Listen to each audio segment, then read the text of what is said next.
Está no Brasil. Mais alguém? Aqui nesse grupo de estudo, a primeira vez também. E a Arinha, pela primeira vez hoje com a gente. Então tá. Faltou alguém? Tem uma Luísa Portela que levantou a mão. Luísa, oi Luísa. Fala Sou pra gente eu, onde oi. você está. De Recife, Pernambuco. Recife, Isso. Pernambuco. Seja muito bem-vinda. Muito bem-vinda. Obrigada. Então, para esses que estão chegando pela primeira vez, na semana passada, nós começamos, né, a introdução, nem terminamos, e a gente hoje vai dar continuidade à primeira apresentação, que é a apresentação da introdução, tá bom? Vamos terminar a introdução e depois vamos passar para a primeira aula, digamos assim, e vamos aí ver as leituras que foram passadas, quem leu, quem não leu, né? E começar, então, a cobrir a segunda apresentação. Qualquer dúvida, é só falar para a gente. Eu vou fazer a divisão, vou abrir aqui a minha tela. Ok, eu preciso que a Andréia me dê acesso à tela. Minutinho, Su. Deixa eu passar para você. Uhum. Só um momento.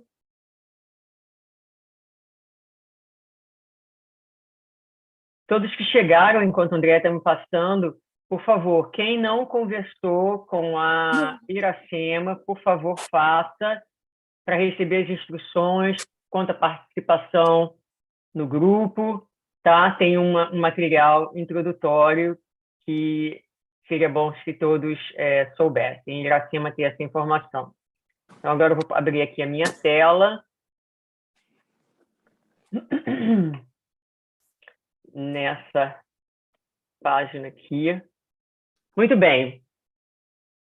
Pessoal, vamos lá. Dar início, nós paramos aqui nesse slide, né, onde nós vamos hoje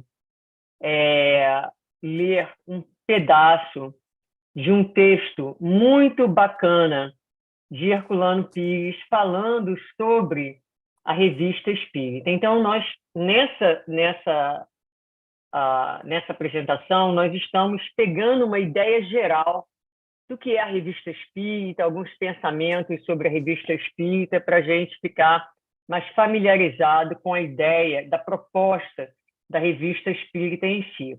E esse texto é muito bacana, é um texto muito rico. Então, vamos olhar juntos aqui o que nos fala Herculano Pires nessa apresentação. Ele vai começar dizendo assim: a coleção da Revista Espírita é a mais prodigiosa fonte de informações sobre o Espiritismo e de instruções doutrinárias. Allan Kardec a indica no capítulo 3º de O Livro dos Médiuns como obra indispensável para o estudo da doutrina. Aconselha mesmo a seguinte ordem para esse estudo, que é o Espiritismo, o Livro dos Espíritos, o Livro dos Médiuns e a Revista Espírita. Lembrando, como a Andréia tinha destacado, que essa é a ordem que ele propõe e que esses eram os livros publicados naquele momento. Mas é interessante que ele cita aqui que essa observação, né, da ordem se encontra no capítulo 3º de O Livro dos Médiuns. Então, a minha pergunta para vocês está em inglês, mas é para ser engraçadinho mesmo. Test your knowledge, teste o seu conhecimento. Então, quem sabe me dizer, sem olhar em lugar nenhum, só de cabeça, qual é o título do 3º capítulo do Livro dos Médiuns? Ai! Método. Ah, meu Deus! Também apertei aqui o botão sem querer. Então, e do que fala o método? Do que fala? Sem olhar na apresentação. Quem sabe? Quem tem familiaridade com o Livro dos Médiuns e com o que está escrito? Hein? Eu estou apanhando aqui. Eu tenho. Diga.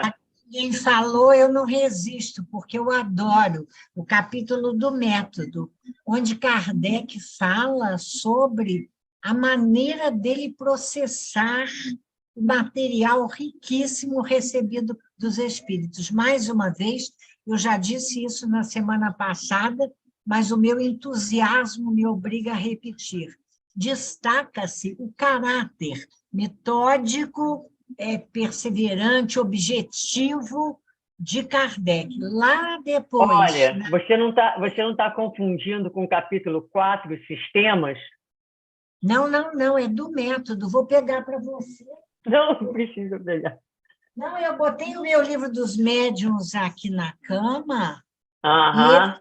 e ele começa falando o capítulo dizendo da ciência que é e da necessidade de ser aprendido. Eu acho muito bonito quando ele diz assim, precisa um estudo sério e persuadir-se de que ele não pode ser apreendido a brincar. É muito boa essa observação. Não é uma brincadeira, não é um passatempo, não é uma coisa da gente aproveitar um tempo sobrando, hoje que eu não tenho nada para fazer, é um estudo sério. E depois, Suzana, vou te dar uma dica aí para os seus estudos, porque se você for lá no caráter da revelação espírita, no primeiro capítulo de A Gênese, no item 14, estou falando devagar para as pessoas verem, ele vai falar desse método que está aqui no livro dos médiuns, no capítulo 14, dizendo como ele elaborou essa ciência. E é bárbaro isso, porque ele diz, observa, compara, analisa, remonta dos efeitos às causas, chega a uma lei que rege os fenômenos, depois deduz-lhes as consequências e busca as aplicações úteis. O nosso querido Marlon Reikdown usa isso para fazer o atendimento fraterno. Aí é um outro assunto que fica para uma outra vez, mas é bárbaro. Sim, muito bom. E aí tem uma outra coisa interessante, né, que me chamou bastante atenção nesse capítulo, que eu coloquei aqui a resposta. Ele começa aqui, no terceiro capítulo, o primeiro parágrafo fala assim, o desejo natural e muito louvável de todo adepto, quem tiver o livro dos médiuns, lembra, gente, uma das coisas que a gente falou para essa aula, é bom ter toda a codificação na mesa, porque a gente vai pegando os livros, tá? E a ideia é essa, é usar esse estudo para a gente ir, assim, igual pipoca, pulando pela codificação e entrando no mundo de Kardec. Então, aqui o primeiro parágrafo do capítulo 3 é bem pequeno. O desejo natural e muito louvável de todo adepto, desejo que não se saberia mais encorajar, é o de fazer prosélitos. Foi com a finalidade de facilitar sua tarefa que nos propusemos a examinar aqui o caminho mais seguro, a nosso ver, para atingir esse objetivo. Então, é disso que fala esse capítulo. A fim de poupar-lhe esforços inúteis. E Kardec vai fazer aqui uma análise das pessoas com quem nós vamos conversar sobre a filosofia espírita. Os incrédulos, há incrédulos de várias categorias. Os crentes, há crentes de várias categorias. Com quem nós devemos empreender os nossos esforços? Para quem, com quem os nossos esforços e os nossos tempos na difusão destas ideias? Então, vai chegar no final desse capítulo, que é exatamente onde ele vai. Eu vou voltar a falar desse capítulo na próxima apresentação. Mas como nós iniciamos aqui falando que ele cita a Revista Espírita, no capítulo 3º de O Livro dos Médiuns, vale muito a pena e eu vou voltar a ele mais um pouquinho, que a gente tome conhecimento. Não está dentro das nossas leituras indicadas, mas valeria muito a pena. Quem quiser, tiver curiosidade, abrir esse capítulo e dar uma olhada nele, para entender como é exatamente que isso se encaixa dentro desse contexto. Mas Kardec vai falando, ele vai falando, por exemplo, das pessoas que se entusiasmam com o fenômeno, das pessoas que se entusiasmam com a parte filosófica, do quanto não adianta, que é mais fácil você convencer uma pessoa dando a ela a explicação primeiro do que mostrando o fenômeno inicialmente, porque se ela entender toda a teoria, ela vai olhar o fenômeno com outros olhos, e por aí ele vai. Então, é bastante interessante a abordagem de Kardec nesse capítulo. Então, muito bem. Então, indo em frente, ele vai... Perdão, eu tenho que mover isso. Ele vai falar dessa escolha, né? E nós tocamos nisso na semana passada também. Olha, eu estou vendo a Ju tirar uma foto do slide, mas eu mandei tudo pelo grupo, tá? A apresentação inteira foi mandada meia hora antes dessa aula. Então, Eu não recebi. Nem eu.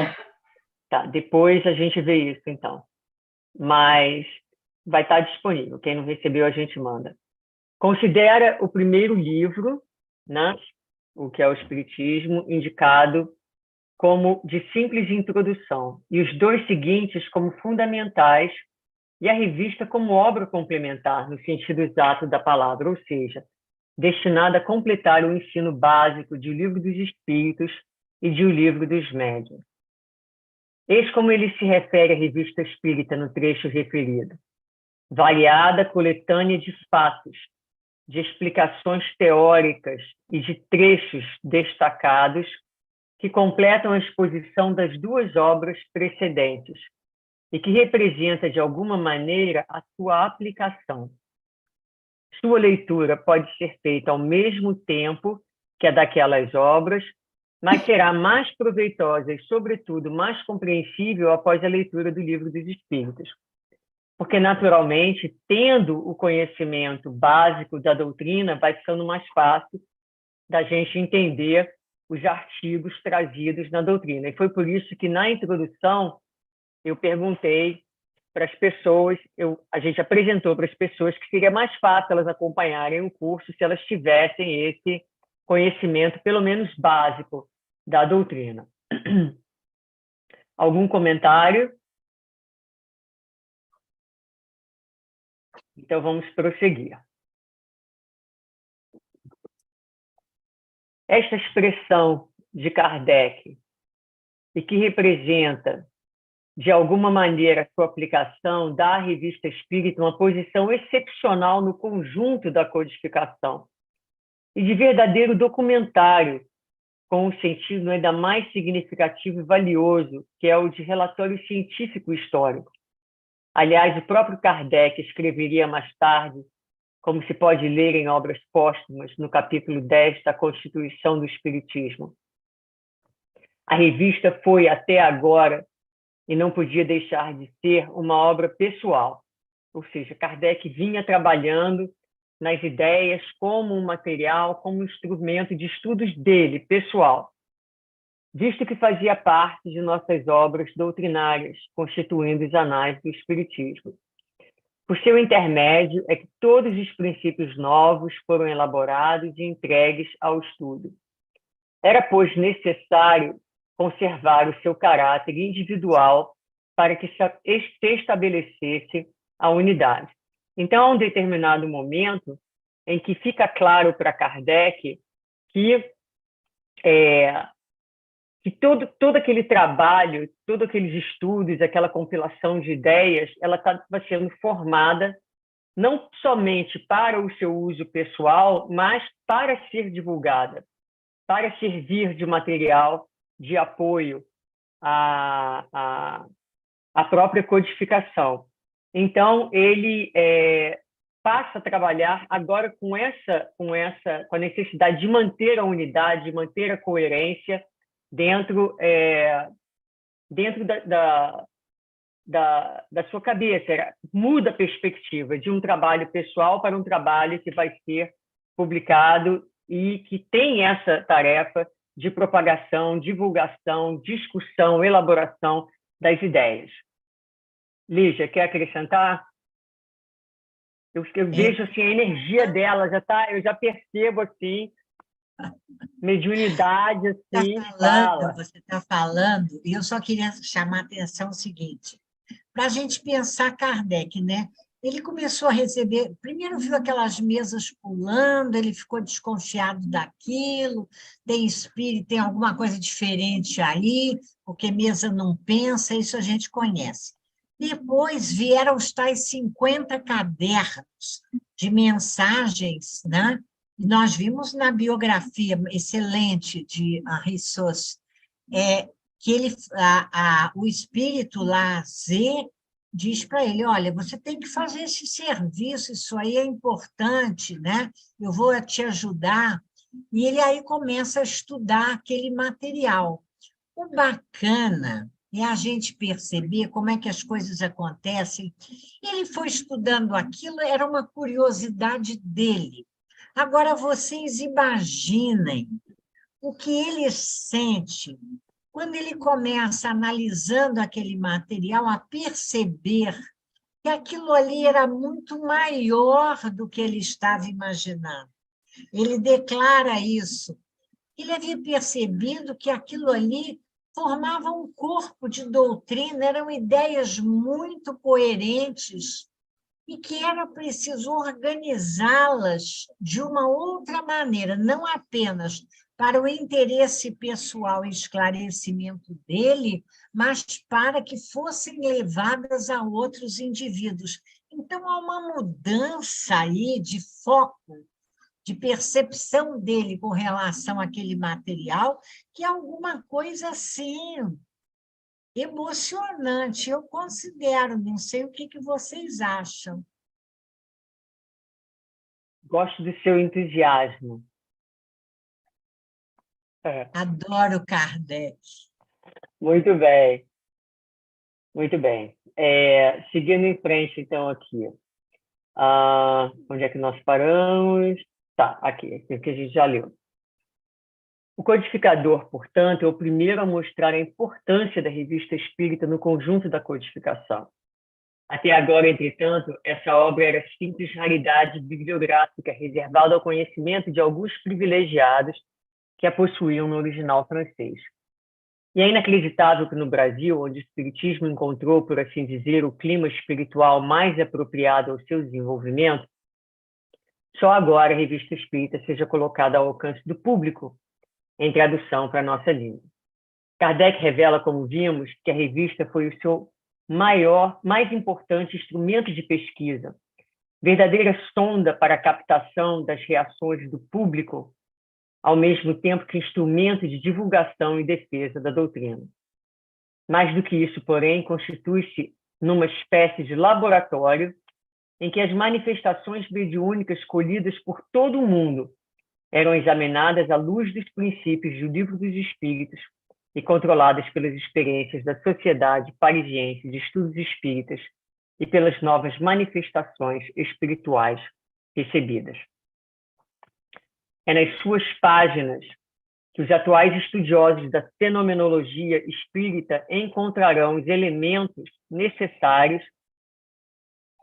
Espera só um minutinho, que eu tenho que deixar o pessoal entrar aqui na sala. Admito. Pronto, perdão. É nas suas páginas que os atuais estudiosos da fenomenologia espírita encontrarão os elementos necessários à ampliação dos seus conhecimentos e à consequente formação de uma sólida cultura doutrinária. Quando eu li isso, eu não sei, eu me sinto bastante entusiasmada. E eu fico pensando, aqui estou eu, né?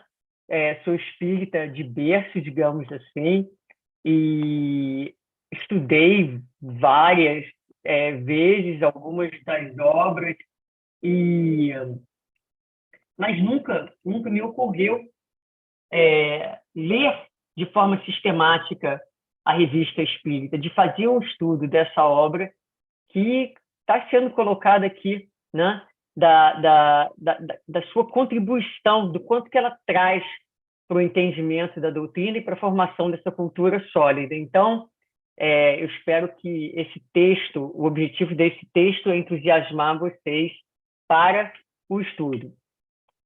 Todas as atuais questões surgidas no meio espírita a respeito de aspectos e pontos da doutrina serão elucidadas pelo estudo atencioso do gigantesco acervo desta coleção.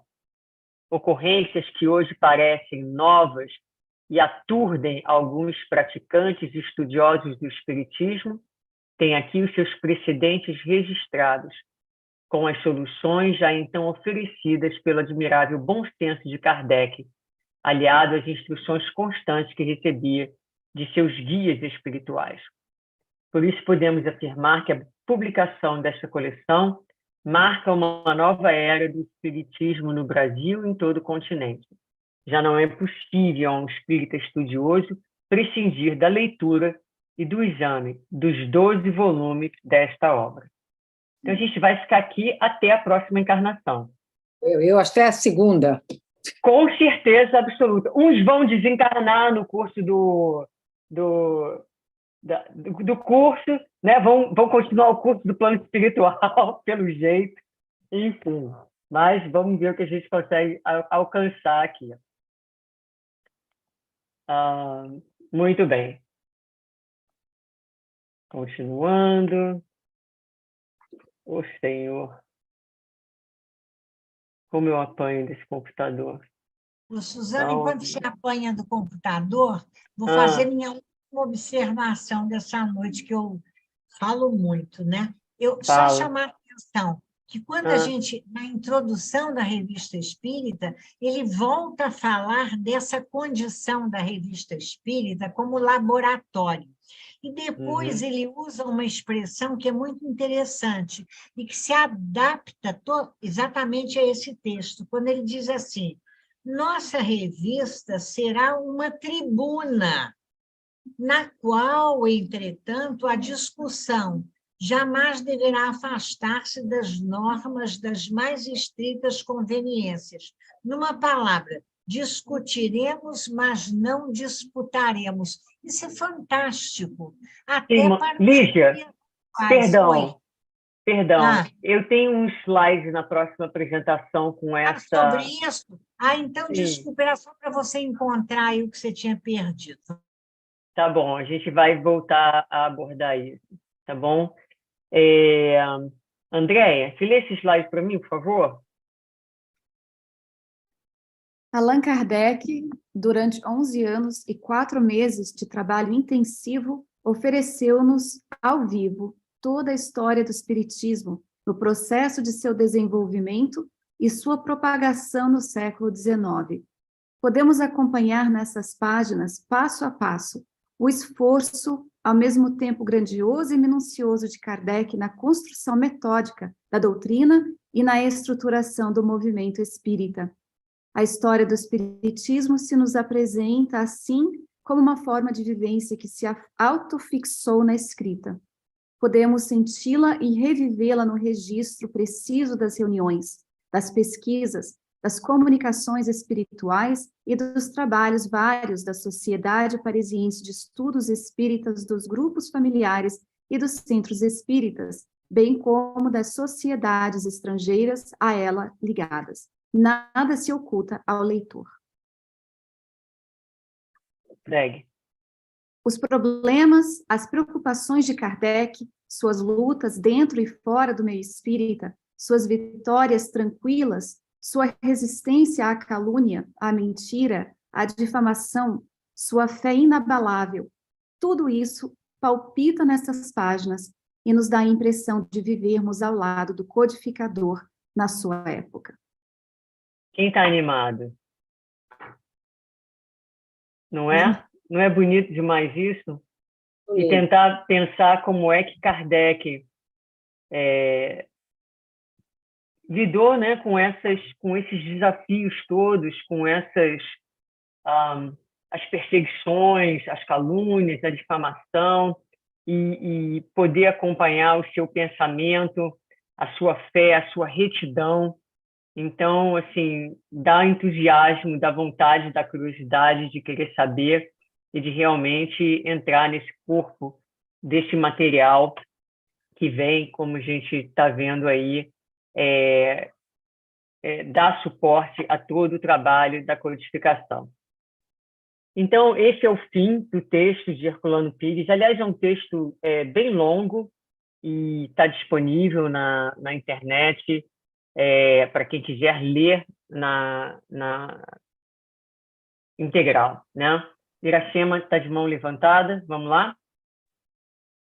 Só abrindo um parênteses, que você está falando do Herculano Pires, como você sabe que eu estou aqui na cidade de Avaré, né? Estou morando aqui.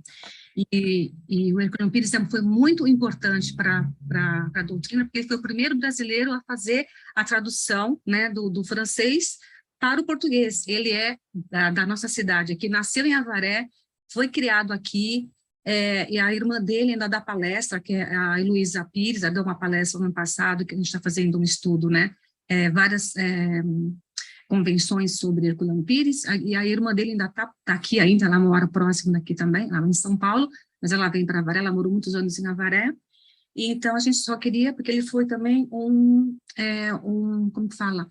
Um apóstolo de Jesus, né? Então a gente deve muito a ele, porque em 1940, ele nasceu em 1914, né? E então foi muito importante para a doutrina, na época, ter uma pessoa tão iluminada, que já é francês no interior de São Paulo, né, que ninguém conhece, Avaré, e ele, né, se destacar aqui. Então, para mim, é muito orgulho saber que ele foi dessa cidade. Ok?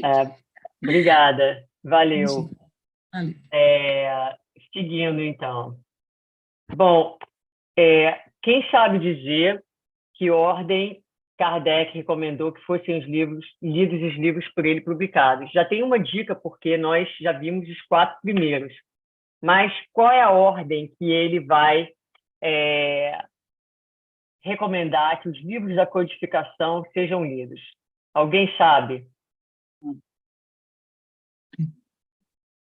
A resposta tem uma resposta. Eu passei, Suzana, desculpa, eu passei os 5 livros, o Decálogo, no nosso grupo. Eu passei para todo mundo os livros. Sim, mas você passou na ordem que Kardec... Information. Você passou na ordem que Kardec recomendou que fossem lidos?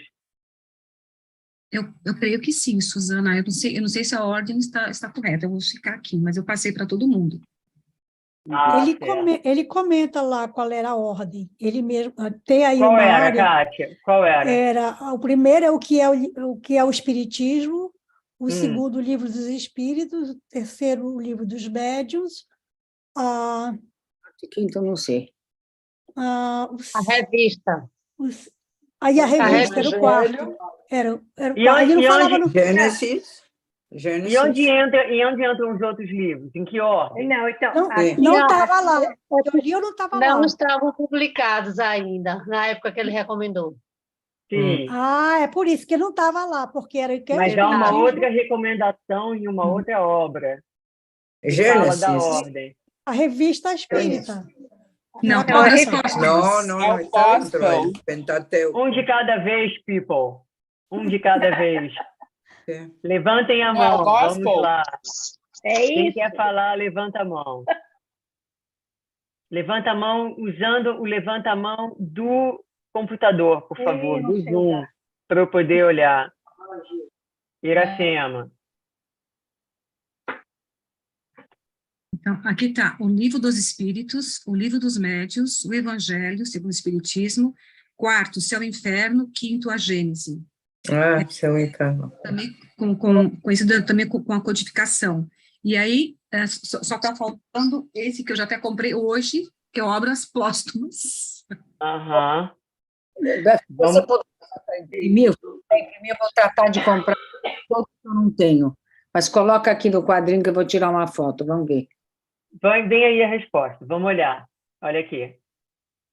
Vamos lá, seguindo em frente. Kardec responde: A primeira leitura a fazer-se é desse resumo. Desse resumo é o que é o Espiritismo, tá? Então, a resposta está no livro O que é o Espiritismo, que apresenta o conjunto dos pontos mais destacados. Gente, por favor, põe no mute para a gente não ficar escutando os comentários assim. A primeira leitura a fazer-se é o desse resumo, que é o Espiritismo, que apresenta o conjunto dos pontos mais destacados da ciência. Com isso, já se pode fazer dela uma ideia e se convencer que, no fundo, alguma coisa é séria. Então, quando alguém chega, o que é o Espiritismo é um resumo que dá uma noção geral da doutrina para a pessoa. Se esse primeiro contato dá desejo de sobre ele se saber mais, aí passa o Livro dos Espíritos. Então, agora você tem uma ideia do contexto geral da doutrina, olha aqui o Livro dos Espíritos para você aprender, né, com mais detalhes e com mais amplitude os conceitos, onde os princípios vão ser mais completamente desenvolvidos. Depois o Livro dos Médiuns, para a parte experimental, destinado a servir de guia para aqueles que querem operar por si mesmos, como para aqueles que querem se inteirar dos fenômenos. Depois, vem em seguida as diversas obras onde estão desenvolvidas as aplicações e as consequências da doutrina, tais como Evangelho segundo o Espiritismo, Céu e Inferno e etc. E aí ele vai falar, a Revista Espírita é de alguma sorte o curso de aplicação, pelos numerosos exemplos e os desenvolvimentos que ela encerra sobre a parte teórica e a parte experimental. Este trecho se encontra, então, no que é o Espiritismo, no terceiro diálogo que Kardec tem com o padre. É, na verdade, o último parágrafo desse capítulo. O que eu acho interessante, e que eu nunca tinha pensado dessa maneira, eu não sei se alguém tinha essa clareza, já tinha lido ou estudado sobre isso, como ele faz essa divisão entre um espiritismo mais filosófico, digamos assim, e os livros que ele vai denominar como livros voltados mais à aplicação e às consequências da doutrina. Então, ele coloca o que é o Espiritismo, o Livro dos Espíritos e o Livro dos Médiuns, e depois o resto da codificação como obras aplicadas. E a gente consegue perceber isso. Se nós formos pensar por exemplo, no Evangelho, obviamente, as implicações morais do Evangelho, não é? Se nós formos pensar no céu e no inferno, todo o conhecimento da justiça divina e como isso se aplica na nossa vivência, então é interessante essa distinção que Kardec faz aqui nesse trecho desse livro. Alguém gostaria de fazer algum comentário? Cristina, pode falar. E aonde entraria a Gênese nessa sequência? Ele não citou, né? Pelo que eu entendi aqui. Sim, deixa eu olhar, eu estou com o livro aberto aqui. Ele põe assim mesmo, a moral do Evangelho, segundo o Espiritismo, o céu e o inferno, e etc. O etc. não fui eu com preguiça, não. Está aqui no livro, é assim mesmo como está. O etc. deve estar a Gênese. Deve ser, logo depois. Né? Tá bom? Tá, Boa obrigada. pergunta. Nada. Mais alguém? Muito bem. Então, vamos lá. Bom, isso é o fim, então, da primeira apresentação, que a gente não terminou na semana passada, né? Então, a gente acaba agora aqui essa primeira introdução e eu vou abrir aqui para vocês agora a próxima apresentação. Me dá só um minutinho. Deixa eu... Posso fazer uma observação enquanto você abre? Pode. Rapidinha. Só dizer assim, ele faz esses livros primeiros, que você disse são filosóficos, trazem a base do conhecimento espírita. Mas se você observar no Evangelho segundo o Espiritismo, que é o primeiro livro que ele vai falar de aplicações e consequências, os 5 primeiros capítulos se reportam aos princípios. Ele recorda os princípios básicos. Os 5 primeiros capítulos do Evangelho, Kardec recorda nele os princípios básicos da doutrina. Depois ele fala do papel do Evangelho, Cristo Consolador, e só a partir das bem-aventuranças, ao capítulo 7º, ele vai falar de aplicações e consequências de uma maneira mais prática, né? De comportamental. Então, eles vêm como aplicação e consequência, mas sempre ancorados na teoria espírita, vamos dizer assim. Como um bom professor, né? Ou seja, sempre preparando a base, voltando aos fundamentos e expandindo a partir dos fundamentos. Com certeza. Suzana, Então, antes de oi. passar adiante, eu só queria falar que a Cristina Bordel, ela tinha levantado a mão, eu acho que ela queria falar alguma coisa também. Bornel. Fala, Cristina. Não, eu só estava abaixando a mão. A Suzana respondeu, porque eu fiquei na dúvida onde estaria a Gênese aqui, né? Foi o que eu perguntei. Obrigada. Com certeza. Maravilha. Então, vamos lá. Então, a gente vai entrar aqui nessa segunda apresentação agora.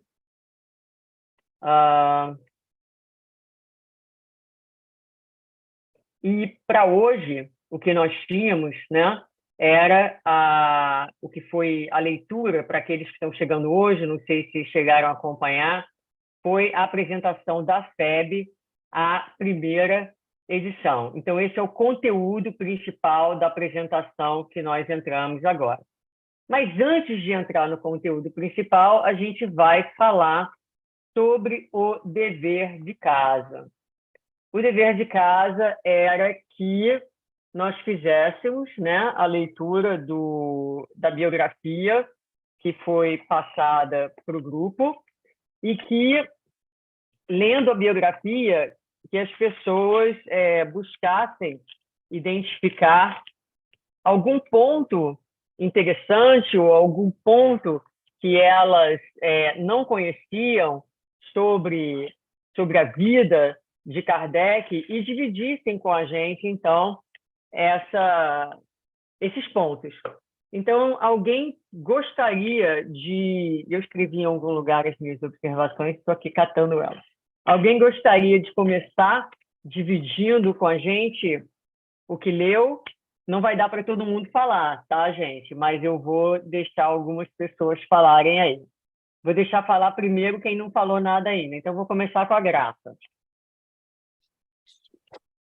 Oi, boa noite. Oi, Graça. Tudo bem? É o seguinte, o que me chamou a atenção foi que ele era, desde os 19 anos, isso eu não sabia e não consegui entender muito, que ele era magnetizador. Né? Sim. Então, quer dizer, isso já veio com ele, já facilitou, né? Ele já, claro, nada por acaso, né? Eu acho que isso veio já para facilitar o que ele iria, o trabalho que ele tão bem desenvolveu, né? E o segundo ponto que eu vi, assim, que me chamou a atenção, é que ele começou a pesquisa dele no espiritismo já com meia idade, né? Principalmente para aquela época. Isso dá esperança para muita gente, né? Em 1954, que ele tinha já 50 anos, né? Aí eu disse, então eu ainda posso estudar, então não só posso, como devo. Então, isso era a minha colocação, tá bom? Foi assim o que... E outras coisas mais, mas não dá para falar, e vou deixar as queridas também falarem aqui. Tá legal. Obrigada. Depois a gente comenta ainda um pouquinho. Mas Agradeço. Vamos só colher algumas informações aí. Então, a questão dele ser magnetizador e da meia-idade. Solange? Sim, eu li que ele fez medicina também. Isso foi uma... Era professor de várias matérias, né?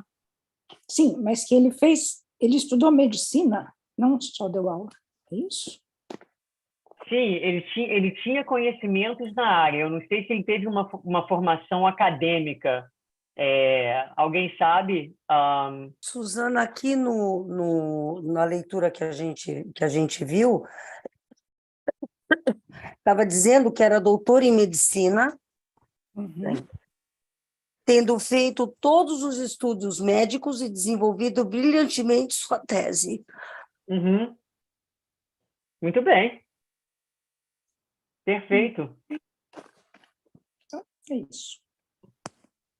Solange, era só isso? Era só uma pergunta? Isso. Era só uma pergunta, porque eu realmente fiquei surpresa além de tudo que ele sabia, ainda ser um médico. Certo, certo. Maravilha. E quem mais? Eu perdi as mãozinhas. Eu levantei a mão aqui, não sei se tem alguém antes, posso falar? Sim, antes é a Maria Inês. Desculpa, Yarinha. Olha, eu vou fazer uma perguntinha muito básica. Onde eu compro essa biografia? Eu não sei ler no meu telefone, eu não sei ler na internet, preciso de um livro na minha mão. Existe uma biografia, essa que vocês puseram? Tem um nome, o livro, que eu possa comprar? Marinês, e se imprimir, não ajuda? Eu imprimo para você, eu te dou. Fica tranquilo. Na terça-feira também eu posso te entregar no centro, Maria Inês. Ah, é? Ah, que ótimo, maravilha. Então, eu compro a semana que vem. Ótimo, obrigada. Beleza, nada. Yara? Pergunta, ele aos 19 anos era magnetizador. De quê? O que era isso? O que ele fazia? De magnetismo. Como é que ele usava o magnetismo? O magnetismo era uma ciência na época, né? Inclusive, foi bastante importante, eu penso, que ele ter sido magnetizador, porque, inclusive, quando ele olha o fenômeno, quando ele observa o fenômeno, né, ele vai inicialmente pensar naturalmente que aquilo não era magnetismo, uma ciência que ele estava até acostumado a tratar, até que ele vai perceber que não pode ser magnetismo. Por que não podia ser magnetismo?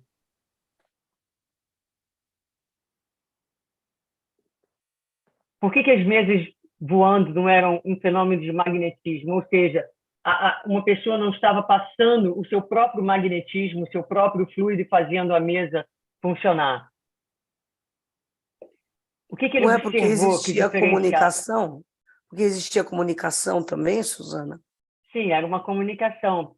Mas, para além disso, o que mais? Quais eram as características da comunicação que faziam que fosse óbvio que não era um fenômeno magnético? Porque não existia nenhum ser, né?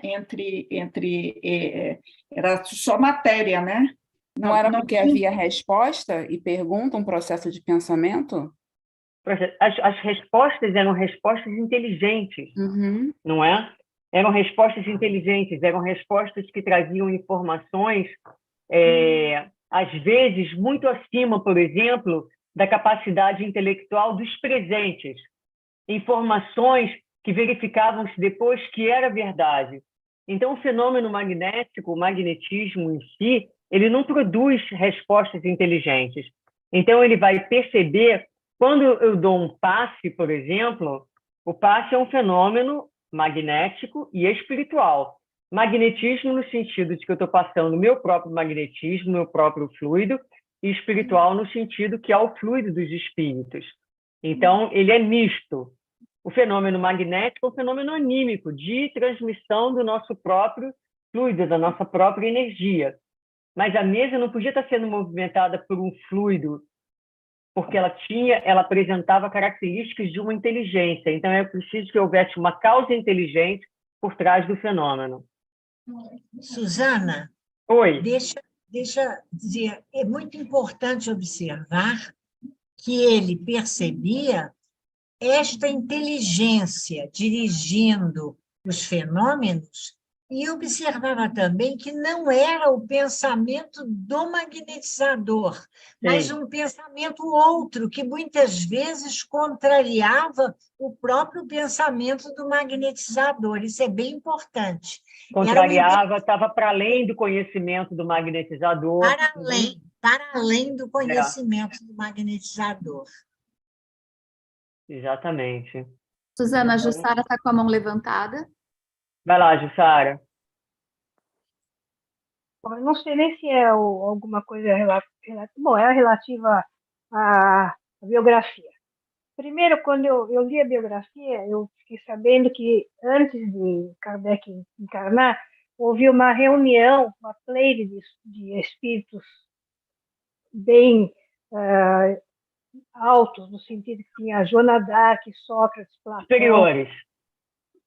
Paulo de Tarso. Porque tem espírito superior que é baixo também.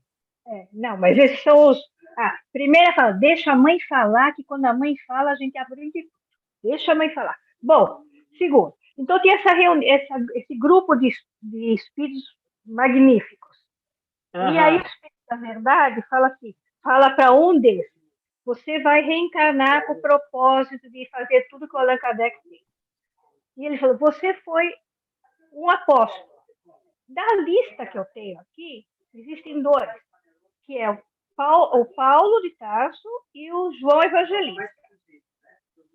Seria qual? Isso é curiosidade minha. Seria qual desses espíritos ilustres que vieram na pessoa de Allan Kardec? Você sabe? Alguém sabe?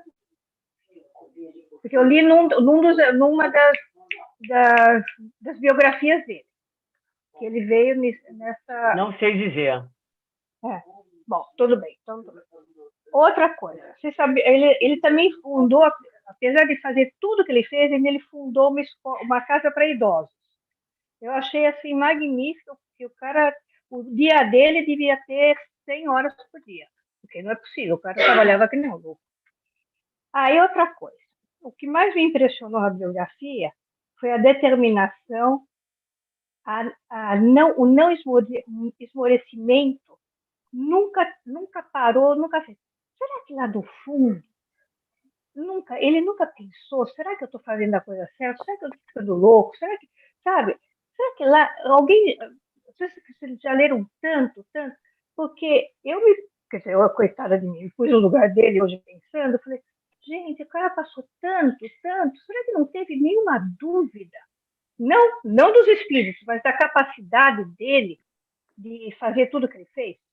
Olha, eu vou dar uma recomendação para você. Faça o curso da Revista Espírita. Não, eu vou fazer. Para que você obtenha essas respostas. Eu até podia te dar a resposta, mas eu vou dizer para você que a resposta para essa pergunta particular é faça o curso da Revista Espírita. Mas os 12 volumes? Os 12 volumes. Vamos em frente. Olha, gente, vamos aqui especificamente sobre a biografia. Vou abrir aqui mais dois. Michele levantou a mão? Sim, fala, querida. E depois a Iracema. O que sempre me fascinou na biografia de Kardec, e aprofundando, né, conhecendo todo o seu trabalho, foi a preparação, né, dele para que ele fosse respeitado, né, desde o início, né, desde os seus 13 anos de idade, vamos dizer assim, né, que ele foi preparado e teve todos os conhecimentos filosóficos, científicos, medicinais, enfim, e para que ele, aos seus 50 anos, pudesse contribuir, trazer tudo isso que ele trouxe para nós, com respeito, e mesmo assim ele teve que mudar, usar o pseudônimo, né, o nome dele, de Allan Kardec, por conta da época mesmo, né? Mas, assim, é fascinante todo o preparo que a espiritualidade veio para que ele trouxesse toda essa maravilha para nós, né, que nós temos até hoje. É verdade. Quando eu terminei de ler a biografia, eu que já tinha reverência, mais reverência ainda, não é? A gente se dá conta do espírito de escola que ele né? Do preparo que ele trouxe com ele já para poder dar conta dessa tarefa. Então, muita reverência, muito respeito ao pensamento, ao trabalho e à missão desse espírito, né? Com certeza absoluta. Iracema.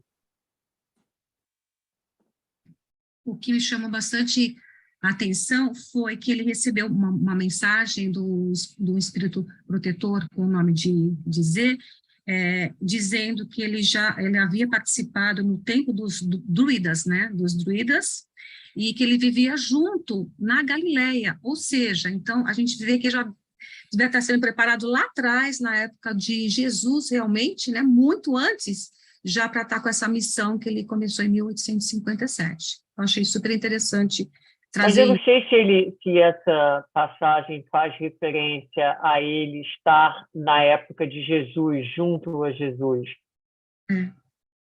Era nas Gálias, na verdade. Nas Gálias. Sim, um espírito que teve com certeza, várias encarnações, né, se preparando para esse trabalho. Muito bem, último comentário, Tequinha. Então, eu nunca tinha lido a bibliografia de Kardec e, como muitos já disseram, mais admiração ainda por ele. E, para mim, tudo é fenomenal, o que ele fez, como ele se preparou, mas o fato de que ele foi um trabalhador incansável, ele foi um trabalhador incansável, que teve uma determinação incrível, uma fé incrível em algo que ele não tinha experimentado antes. Então, essa determinação, essa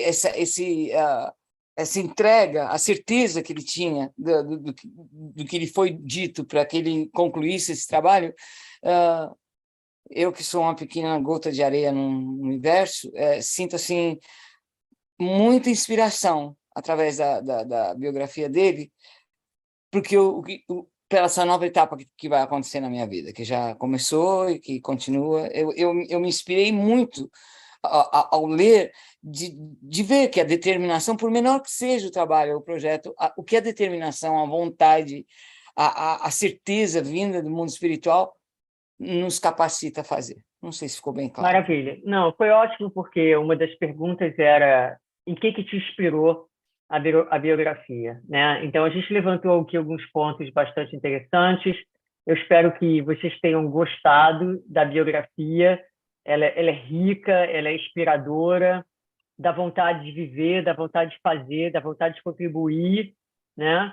E, às vezes, naturalmente, a gente tem os nossos cansaços, mas ler essa biografia e ler sobre a Revista Espírita, a intenção dessas primeiras aulas e leituras é realmente só alimentar o nosso entusiasmo. Então, obrigada pela participação de todos. Eu queria dizer a vocês que, se for do acordo de todos vocês, a gente gostaria de tentar estender a aula por mais 15 minutinhos. A gente fez com o grupo inglês de 6h30 às 7h45. Se alguém não puder ficar, naturalmente não tem importância, mas uma hora fica um pouquinho apertado para um grupo tão grande, com tanta gente participando, tá bom?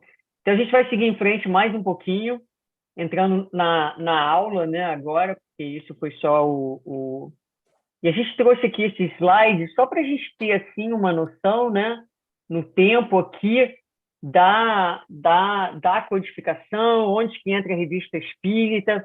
Então, a gente vê aqui os anos da publicação aí, das obras da codificação. A Revista Espírita, ela vem aí em 1858, entre o Livro dos Espíritos e o Livro dos Médiuns. Kardec vai desencarnar no dia 31 de março de 1869, e a última publicação da Revista Espírita sai em 1869, em abril. Então, Suzy, a última revista... Ué, eu mudei aqui, vocês não estão vendo? Eu não mudou, não. Ué, não sei por quê. Está vendo esse, da biografia? A gente ainda está no guia para discussão em aula. Opa, peraí, pessoal. Deixa eu fazer o share da tela de novo, porque ver o que aconteceu aqui. Não virou, minha filha. virou para mim. Vocês aqui não viram. Eu não sei por que exatamente. Espera um minutinho. Seus alunos comportados, ninguém reclamou. Ah, que pena. E agora, estão vendo? Sim. Ah, Sim, ótimo. sim, estamos vendo. Tá certo. Acho que quando eu mudei a apresentação, não, alguma coisa aconteceu. Então tá. Então aqui agora, estão vendo agora os slides dos livros? Sim, sim. Ótimo. Então aí está a cronologia dos livros, né? A gente vê aqui em 1869, 31 de março, o Desencarne de Allan Kardec, e 1869, o último livro, a última revista, né? Sai em abril. Então, isso quer dizer o quê? Que Kardec trabalhou até o minuto que ele desencarnou. É isso que quer dizer, porque ele desencarna e já deixa o último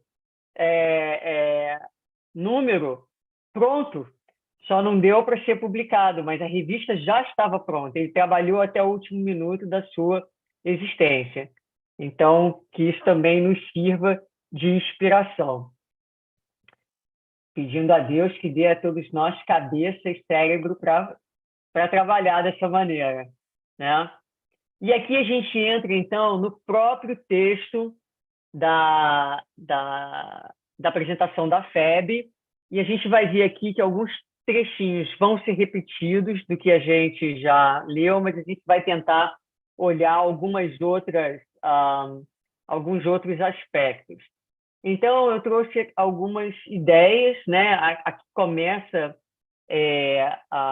o texto falando da publicação dos 12 tomos da revista, referente aos anos de 58 a 69, mais uma tradução do mais importante periódico de difusão do Espiritismo e acervo de 5.000 páginas com palavras de Allan Kardec, contido nos volumes que sofreram a sua influência direta e pessoal. E a gente conversou sobre isso na semana passada, né? Quando a gente falou da diferença, ou, melhor dizendo, do que havia em comum entre obras póstumas e a Revista Espírita, que é todo esse conteúdo do próprio pensamento, das opiniões, do entendimento, dos estudos de Allan Kardec. E aí nós tiramos esse textinho que está no próprio, ali nesse texto, que fala: não se pode, é dele mesmo, né, contestar a utilidade de um órgão especial que ponha o público a par do progresso da nova ciência e o previna contra os excessos da credulidade, bem como do ceticismo. É essa lacuna que nos propomos preencher com a publicação dessa revista, visando oferecer um meio de comunicação a todos quantos se interessam por essas questões, ligando por um laço comum os que compreendem a doutrina sob seu verdadeiro ponto de vista moral, a prática do bem e a caridade evangélica para com todos. Então, são palavras de Kardec, né? A visão dele, eu gosto de pensar esses excessos da credulidade, muitas Suzana, vezes... Oi. Desculpa, minha filha, mas essa apresentação são palavras de Kardec ou é da FEB apresentando a obra de Kardec? Me deu dúvida. Sim, você está correta. Foi um erro da minha parte. A apresentação dele, exatamente. E então, voltando aqui ao que eu estava falando, o que me chama a atenção aqui nessa passagem previna contra os excessos da credulidade. Muitas vezes, dentro do próprio movimento espírita, ainda há um excesso de credulidade, eu penso, né? Ainda há, por exemplo, apego a determinados rituais, ainda há muita desinformação, até a maneira como a gente entende as leis, enfim. Há a necessidade do estudo que esclarece, do estudo que orienta, e essa é uma das propostas que a Revista Espírita vai trazer aqui para nós. E botei aqui, né, em negrito, oferecer esse meio de comunicação a todos quantos se interessam por essas questões, ligando por um laço comum os que compreendem a doutrina espírita sob seu verdadeiro ponto de vista moral, a prática do bem e a caridade evangélica para com todos. Tudo o que a gente estuda na doutrina, não é? A filosofia, a ciência, tem um objetivo, que é dar um entendimento e um embasamento para a prática da moralidade, da ética cristã. Então, por exemplo, a gente estuda a imortalidade da alma, a gente estuda as leis, a lei de progresso, e tudo isso dá a gente um entendimento do porquê que é tão importante investir na moralidade, porquê que a moral cristã ela é tão fundamental para a nossa felicidade. Esse é o objetivo, porque se nós estudarmos e não utilizarmos desse aprendizado para sermos pessoas melhores, não é? Se não utilizarmos da ciência espírita para renovarmos o nosso pensamento e o nosso paradigma de vida, então aquilo não está cumprindo o seu papel. O papel de tudo isso, de toda essa filosofia, é nos fazer com que nós sejamos uma humanidade moralmente transformada. Opa. Eu queria acrescentar aqui. Vocês estavam falando sobre a missão de Kardec, que ele foi preparado. Eu acho que vocês devem saber, mas ninguém falou, que a espiritualidade sempre tem um plano B. E o plano B, caso Kardec falhasse, seria Leon Denis. Não sei se vocês sabem disso. Mas eu lembrei aqui, quis falar. Não, eu acho um excelente ponto, porque às vezes a gente se acha, dentro das nossas próprias missões, das nossas próprias tarefas, como que indispensáveis, né?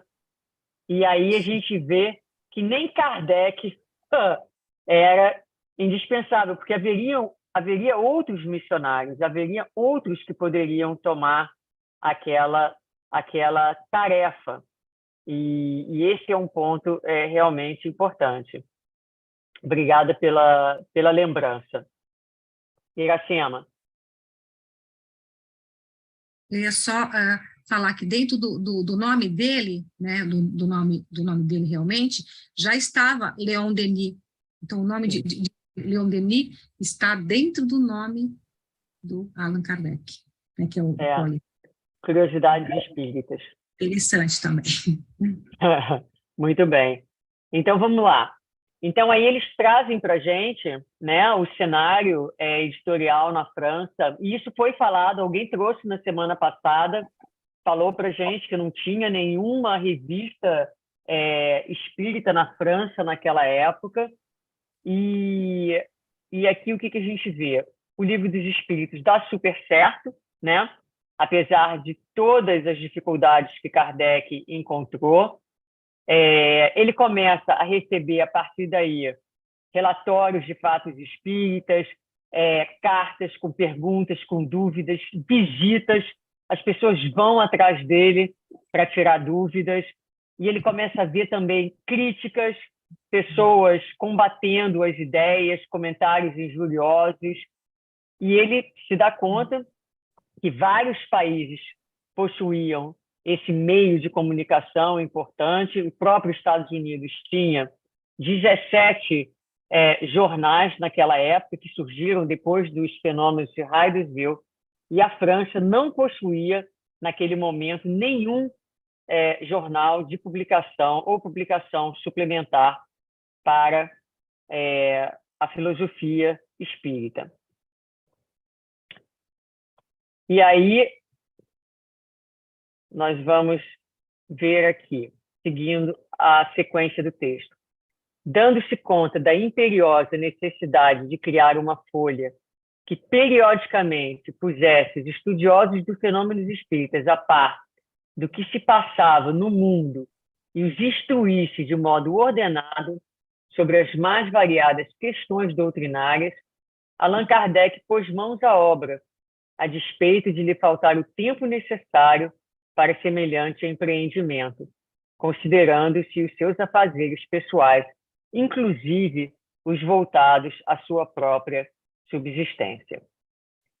E aí, eu destaquei aqui, para a gente fechar, né, a reunião de hoje. André, quer falar? Não, eu levantei a mão, eu não queria te interromper, era só a pergunta que a Lígia tinha, que eu também tinha, que era onde que está a informação de que Denis substituiria Kardec, perdão. Essa foi a pergunta da Tânia, né? E da Lígia, e minha. Eu não sei Eu não exatamente. coloquei como uma pergunta, eu coloquei como, pode ser que eu esteja enganada, eu coloquei como uma informação, que eu já li isso em algum lugar, que o plano B da espiritualidade, caso Kardec falhasse, seria Leon Denis, que iria ser o, vamos dizer assim, o Kardec.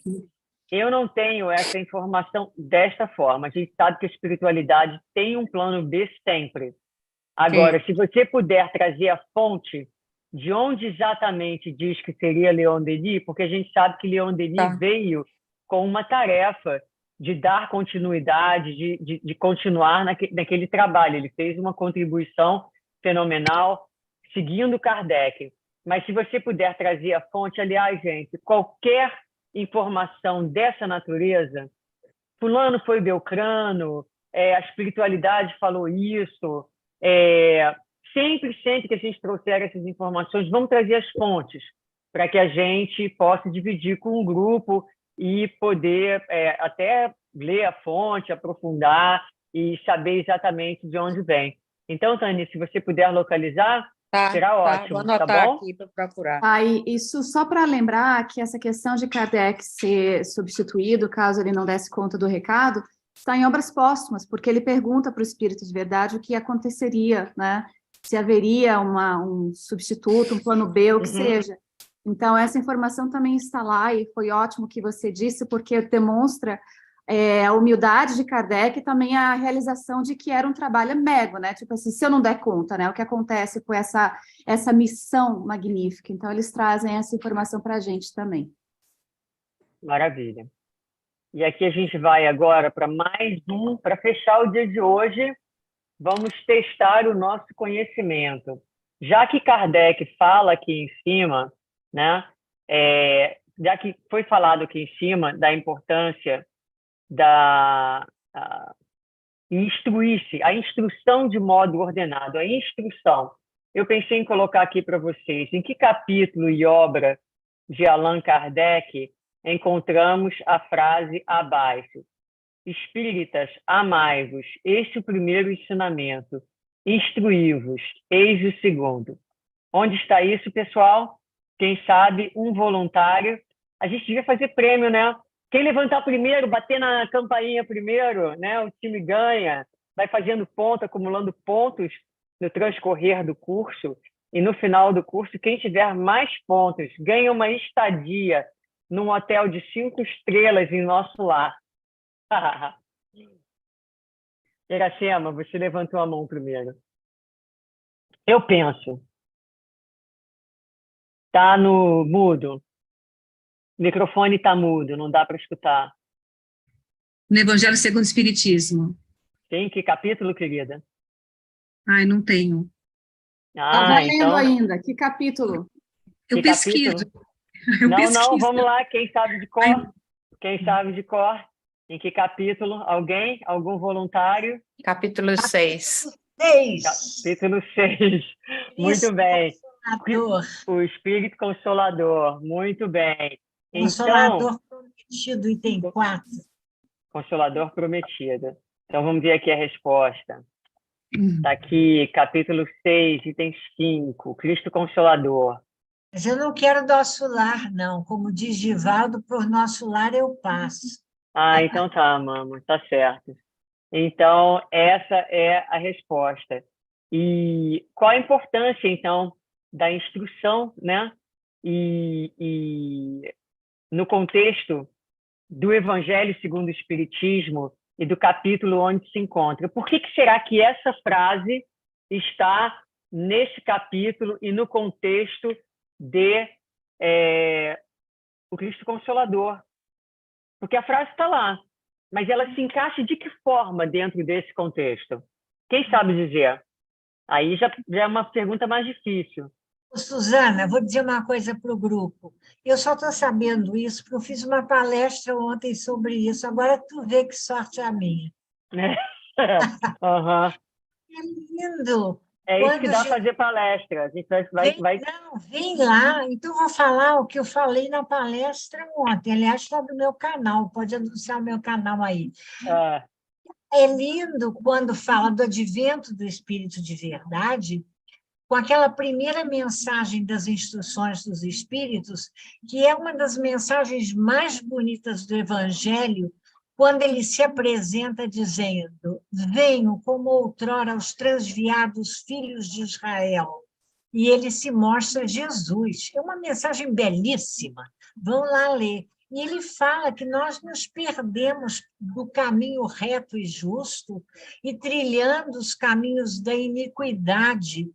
Ele diz na mensagem que se sente tomado de compaixão pela nossa pobreza, pela nossa miséria.